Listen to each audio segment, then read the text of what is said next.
നമസ്കാരം.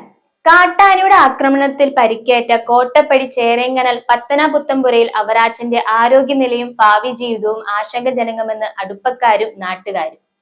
ഈ മാസം 15 പുലർച്ചെ 6:45 ജോലി ചെയ്തിരുന്ന റബ്ബർ തോട്ടത്തിൽ വെച്ചാണ് അവറാച്ചനെ കാട്ടാന ആക്രമിച്ചത്. സാരമായി പരിക്കേറ്റ ഇയാളെ സമീപത്തെ തോട്ടത്തിൽ ജോലിയെടുത്തിരുന്ന കുര്യാക്കോസ് ഓടിയെത്തി അയൽക്കാരെ വിളിച്ചുകൂട്ടി കോതമംഗലം താലൂക്ക് ആശുപത്രിയിൽ എത്തിച്ചു. ഇവിടെ നടത്തിയ പരിശോധനയിൽ പരിക്കുകൾ ഗുരുതരമാണെന്ന് ബോധ്യപ്പെട്ടതിനാൽ വിദഗ്ധ ചികിത്സയ്ക്കായി കോലഞ്ചേരി മെഡിക്കൽ കോളേജ് ആശുപത്രിയിലേക്ക് മാറ്റി. മെഡിക്കൽ കോളേജിൽ നടത്തിയ പരിശോധനയിൽ 6 വാരിയെല്ലുകൾക്കും 2 കാലുകളിലെ തുടയെല്ലുകൾക്കും ഇടുപ്പെല്ലിനും നട്ടെല്ലിനും പൊട്ടലുള്ളതായി സ്ഥിരീകരിച്ചു. കഴുത്തിനും പരിക്കേറ്റിട്ടുണ്ട്. ചികിത്സാ കാലയളവ് കഴിഞ്ഞാലും അവറാച്ചൻ എഴുന്നേറ്റ് നടക്കുമോ എന്ന സംശയത്തിലാണ് അടുപ്പക്കാരിൽ ഏറെയും. ഭാര്യ മരണപ്പെട്ട ശേഷം ഹോട്ടലിൽ നിന്നും മറ്റു ഭക്ഷണം കഴിച്ചാണ് അവറാച്ചൻ കഴിഞ്ഞിരുന്നത് എന്നാണ് നാട്ടുകാർ പങ്കിട്ട വിവരം. നിലവിലെ സാഹചര്യത്തിൽ അവറാച്ചന് ആവശ്യമായ സംരക്ഷണവും ചികിത്സയും ഒരുക്കാൻ വീട്ടുകാർ മാത്രം ശ്രമിച്ചാൽ സാധ്യമാവില്ല എന്നാണ് ഇക്കൂട്ടരുടെ വിലയിരുത്തൽ.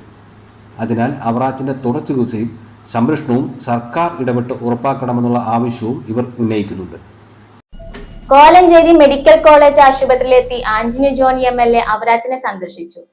MLAയോടൊപ്പം Kottappady grama panchayat president Mini Gopi, block panchayat member Asha Ajith, CPIM Kothamangalam area secretary Joy Abraham, Kodanad range officer Athish R, ward മെമ്പർമാരായ സണ്ണി വർഗീസ്, സന്തോഷ് അയ്യപ്പൻ തുടങ്ങിയവർ ഉണ്ടായിരുന്നു.